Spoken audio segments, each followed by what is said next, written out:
Hello friends, welcome to GK mind game. ಪ್ರಶ್ನೆಗಳ ಸಂಪೂರ್ಣ ಮಾಹಿತಿಗಾಗಿ ವಿಡಿಯೋನ ಎಲ್ಲೂ ಸ್ಕಿಪ್ ಮಾಡದೆ ಕಂಪ್ಲೀಟಾಗಿ ನೋಡಿ. ಇವತ್ತಿನ ಪ್ರಶ್ನೆಗಳಲ್ಲಿ ಮೊದಲನೇ ಪ್ರಶ್ನೆ, ನಮ್ಮ ದೇಹದಲ್ಲಿ ರಕ್ತ ಹೆಪ್ಪುಗಟ್ಟುವಿಕೆಯನ್ನು ತಡೆಯಲು ಯಾವುದು ಸಹಾಯ ಮಾಡುತ್ತದೆ? ಆಪ್ಷನ್ಸ್: ಎ ಚಿಯಾ ಬೀಜ, ಬಿ ಪರಂಗಿ, ಸಿ ಶುಂಠಿ, ಡಿ ಜೀರಿಗೆ.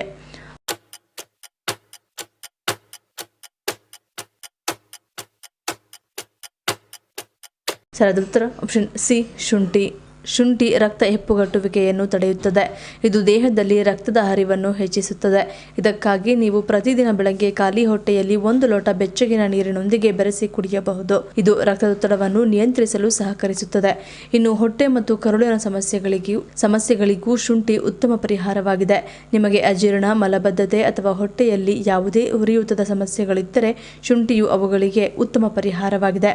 ಅಸ್ತಮಾ, ಉಸಿರಾಟದ ತೊಂದರೆ, ಶ್ವಾಸಕೋಶದ ತೊಂದರೆಗಳು ಸೇರಿದಂತೆ ಉಸಿರಾಟದ ಸಮಸ್ಯೆಗಳನ್ನು ಗುಣಪಡಿಸಲು ಶುಂಠಿ ಸಹಾಯ ಮಾಡುತ್ತದೆ. ಎರಡನೇ ಪ್ರಶ್ನೆ, ಹೃದಯ ಸಂಬಂಧಿ ಕಾಯಿಲೆಗಳ ಅಪಾಯವನ್ನು ಗಣನೀಯವಾಗಿ ಕಡಿಮೆಯಾಗಲು ಯಾವುದನ್ನು ಸೇವಿಸಬೇಕು? ಆಪ್ಷನ್ಸ್: ಎ ಮೀನಿನ ಎಣ್ಣೆ, ಬಿ ಸೀಗಡಿ, ಸಿ ಮೇಕೆ ಮೆದುಳು, ಡಿ ಏಡಿ.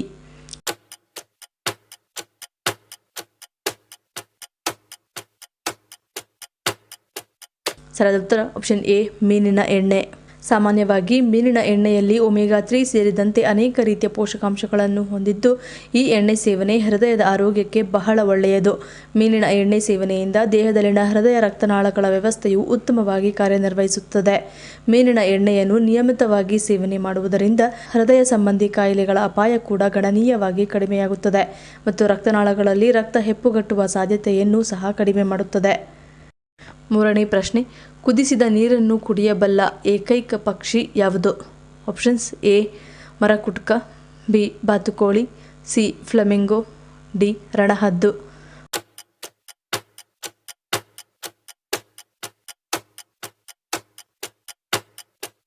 ಸರಿಯಾದ ಉತ್ತರ ಆಪ್ಷನ್ ಸಿ ಫ್ಲೆಮಿಂಗೋ. ಬಹುತೇಕ ಕುದಿಸಿದ ನೀರನ್ನು ಕುಡಿಯಬಲ್ಲ ಏಕೈಕ ಪಕ್ಷಿ ಎಂದರೆ ಅದು ಫ್ಲೆಮಿಂಗೋ. ಇದು ವಿಶ್ವದ ಅತ್ಯಂತ ಸಾಂಪ್ರದಾಯಿಕ ಮತ್ತು ದೃಷ್ಟಿಗೋಚರವಾಗಿ ಬೆರಗುಗೊಳಿಸುವ ಪಕ್ಷಿ ಪ್ರಭೇದಗಳಲ್ಲಿ ಒಂದಾಗಿದೆ. ಅದರ ರೋಮಾಂಚಕ ಗುಲಾಬಿ ಪುಕ್ಕಗಳಿಗೆ ಹೆಸರುವಾಸಿಯಾದ ಈ ಭವ್ಯ ಪಕ್ಷಿಯು ಸೊಬಗಿನ ಸಂಕೇತವಾಗಿದೆ. ಆಫ್ರಿಕಾ, ದಕ್ಷಿಣ ಯುರೋಪ್, ಮಧ್ಯಪ್ರಾಚ್ಯ ಮತ್ತು ದಕ್ಷಿಣ ಏಷ್ಯಾದಾದ್ಯಂತ ಬೆಚ್ಚಗಿನ ಮತ್ತು ಉಷ್ಣವಲಯದ ಪ್ರದೇಶಗಳಲ್ಲಿ ಕಂಡುಬರುವ ಗ್ರೇಟರ್ ಫ್ಲೆಮಿಂಗೋ ನದೀಮುಖಗಳು, ಉಪ್ಪಿನ ಹರಿವಾಣಗಳು ಮತ್ತು ಕ್ಷಾರೀಯ ಸರೋವರಗಳಂತಹ ಆಳವಿಲ್ಲದ ಜಲಮೂಲಗಳಲ್ಲಿ ವಾಸಿಸುತ್ತವೆ. ನಾಲ್ಕನೇ ಪ್ರಶ್ನೆ, ತುಂಬಾ ತಣ್ಣನೆಯ ನೀರನ್ನು ಕುಡಿಯುವುದರಿಂದ ಏನಾಗುತ್ತದೆ? ಆಪ್ಷನ್ಸ್: ಎ ಮಲಬದ್ಧತೆ, ಬಿ ಜೀರ್ಣಕಾರಿ ಸಮಸ್ಯೆ, ಸಿ ಕಫ ಉಲ್ಬಣ, ಡಿ ಮೇಲಿನ ಎಲ್ಲವೂ.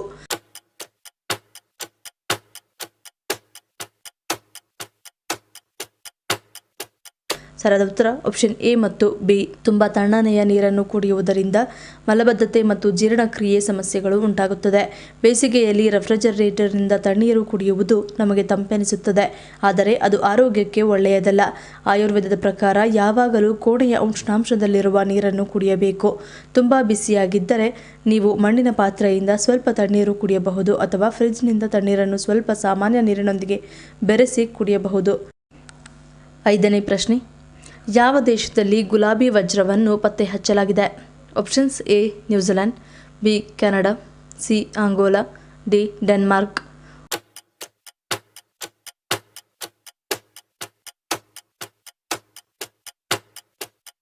ಸರಿಯಾದ ಉತ್ತರ ಆಪ್ಷನ್ ಸಿ ಆಂಗೋಲಾ.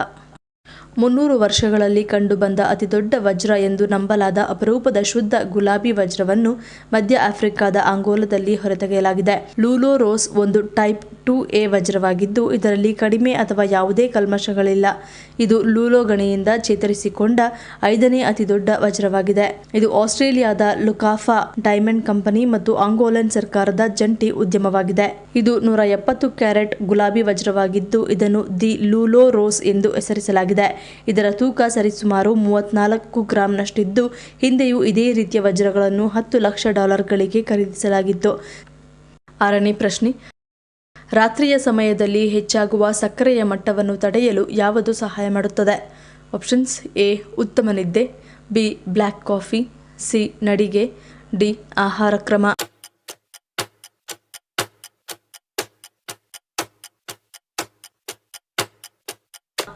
ಸರಿಯಾದ ಉತ್ತರ ಆಪ್ಷನ್ ಸಿ ಮತ್ತು ಡಿ. ರಾತ್ರಿಯಲ್ಲಿ ಸಕ್ಕರೆ ಮಟ್ಟ ಹೆಚ್ಚಾಗುವುದನ್ನು ತಡೆಯಲು ನೀವು ಕೆಲವು ವಿಷಯಗಳನ್ನು ನೋಡಿಕೊಳ್ಳಬೇಕು. ಸಂಜೆ 7 ಗಂಟೆಯ ನಂತರ ಊಟ ಮಾಡಬಾರದು.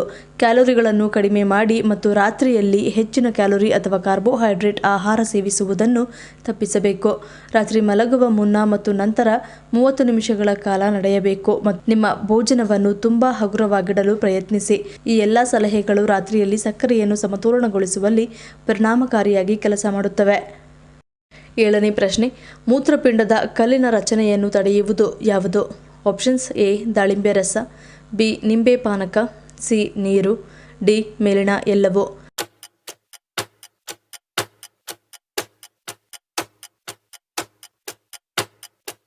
ಸರಿಯಾದ ಉತ್ತರ ಆಪ್ಷನ್ ಡಿ ಮೇಲಿನ ಎಲ್ಲವೂ.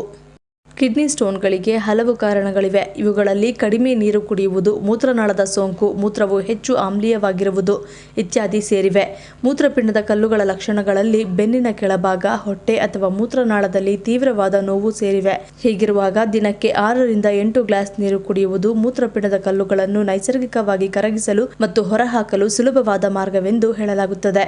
ನೀರಿನ ಜೊತೆಗೆ ದಾಳಿಂಬೆ ರಸ, ನಿಂಬೆ ಪಾನಕ ಅಥವಾ ಸೂಪ್ನಂತಹ ಮನೆಯಲ್ಲಿ ತಯಾರಿಸಿದ ತಾಜಾ ಹಣ್ಣಿನ ರಸಗಳು ಸಹ ಉತ್ತಮ ಆಯ್ಕೆಗಳಾಗಿವೆ. ಇವು ಸಣ್ಣ ಕಲ್ಲುಗಳನ್ನು ತೆಗೆದುಹಾಕುವುದಲ್ಲದೆ ಕಿಡ್ನಿ ಸ್ಟೋನ್ ಬೆಳೆಯುವುದನ್ನು ತಡೆಯುತ್ತದೆ.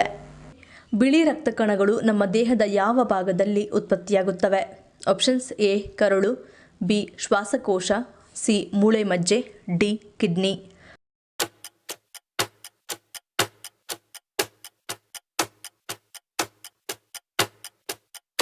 ಉತ್ತರ ಆಪ್ಷನ್ ಸಿ ಮೂಳೆ ಮಜ್ಜೆ. ಮನುಷ್ಯನ ದೇಹದಲ್ಲಿ ಸುಮಾರು 100 ಬಿಲಿಯನ್ ಬಿಳಿ ರಕ್ತ ಕಣಗಳು ಉತ್ಪಾದನೆಯಾಗುತ್ತವೆ. ಬಿಳಿ ರಕ್ತ ಕಣಗಳು ಅಥವಾ ಲ್ಯೂಕೋಸೈಟ್ಗಳು ಸೋಂಕುಗಳ ವಿರುದ್ಧ ಹೋರಾಡುವ ಮೂಲಕ ದೇಹಕ್ಕೆ ರಕ್ಷಣೆಯನ್ನು ನೀಡುತ್ತವೆ. ಬಿಳಿ ರಕ್ತ ಕಣಗಳು ನಮ್ಮ ಮೂಳೆ ಮಜ್ಜೆಯಲ್ಲಿ ಉತ್ಪತ್ತಿಯಾಗುತ್ತವೆ. ಅವು ಪಕ್ವವಾದ ನಂತರ ನ್ಯೂಟ್ರೋಫಿಲ್ಗಳು, ಲಿಂಫೋಸೈಟ್ಗಳು, ಮೋನೋಸೈಟ್ಗಳು, ಇಯೋಸಿನೋಫಿಲ್ ಮತ್ತು ಬಾಸೋಫಿಲ್ಗಳಂತಹ 5 ಪ್ರಮುಖ ರೀತಿಯ ಬಿಳಿ ರಕ್ತ ಕಣಗಳಲ್ಲಿ ಅಭಿವೃದ್ಧಿಗೊಳ್ಳುತ್ತವೆ. ಯಾವುದೇ ರೀತಿಯ ಅಲರ್ಜಿ ಅಥವಾ ದೇಹದಲ್ಲಿ ದದ್ದುಗಳು ಇರುವವರು ಯಾವ ತರಕಾರಿಯನ್ನು ತಿನ್ನುವಂತಿಲ್ಲ? ಆಪ್ಷನ್ಸ್: ಎ ಕ್ಯಾರೆಟ್, ಬಿ ಬಾಳೆಕಾಯಿ, ಸಿ ನುಗ್ಗೆಕಾಯಿ, ಡಿ ಬೀಟ್ರೂಟ್.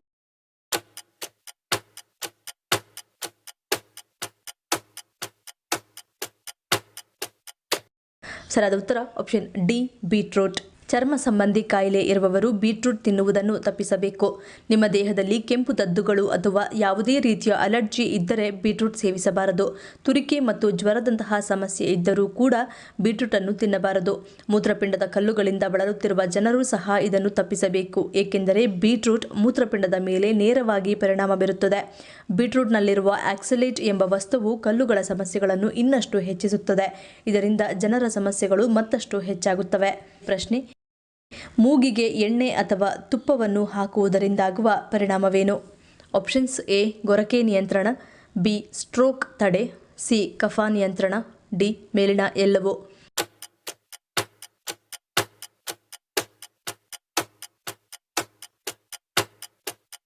ಸರಿಯಾದ ಉತ್ತರ ಆಪ್ಷನ್ ಡಿ ಮೇಲಿನ ಎಲ್ಲವೂ. ಮೂಗಿಗೆ ಎಣ್ಣೆ ಅಥವಾ ತುಪ್ಪ ಹಾಕುವುದರಿಂದ ಶರೀರದಲ್ಲಿ ನರ್ವ್ ಸಿಸ್ಟಮ್ ಆಕ್ಟಿವ್ ಆಗುತ್ತದೆ. ಗೊರಕೆ ಶಬ್ದ ಕಡಿಮೆಯಾಗುತ್ತದೆ. ಇದರಿಂದ ಮೆದುಳಿನ ಕಾರ್ಯ ಕೂಡ ಚೆನ್ನಾಗಿ ಆಗುತ್ತದೆ. ಮೂಗಿಗೆ ಎಣ್ಣೆ ಅಥವಾ ತುಪ್ಪ ಹಾಕಿದರೆ ವಾತ, ಪಿತ್ತ, ಕಫ ಕೂಡ ನಿವಾರಣೆಯಾಗುತ್ತದೆ. ಮೆದುಳಿನಲ್ಲಿ ಬ್ಲಡ್ ಕ್ಲಾಟ್ ಆಗುವುದಿಲ್ಲ. ಇದರಿಂದ ಸ್ಟ್ರೋಕ್ ಆಗುವುದು ಕೂಡ ನಿಲ್ಲುತ್ತದೆ. ನಿಮ್ಮ ಶರೀರ ಹಾಗೂ ಮೆದುಳಿನ ಆರೋಗ್ಯವನ್ನು ಕಾಪಾಡಲು 2 ಹನಿ ಎಣ್ಣೆ ಅಥವಾ ತುಪ್ಪ ಹಾಕುವುದನ್ನು ಅಭ್ಯಾಸ ಮಾಡಿಕೊಳ್ಳುವುದರಿಂದ ಹಲವು ರೀತಿಯ ಆರೋಗ್ಯ ಪ್ರಯೋಜನಗಳು ಸಿಗುತ್ತದೆ. ಭಾರತದ ಅತ್ಯಂತ ಚಿಕ್ಕ ವಿಮಾನ ನಿಲ್ದಾಣವಿರುವುದು ಯಾವ ರಾಜ್ಯದಲ್ಲಿ? ಆಪ್ಷನ್ಸ್: ಎ ಮೇಘಾಲಯ, ಬಿ ಪಶ್ಚಿಮ ಬಂಗಾಳ, ಸಿ ಹಿಮಾಚಲ್ ಪ್ರದೇಶ್, ಡಿ ಒಡಿಶಾ.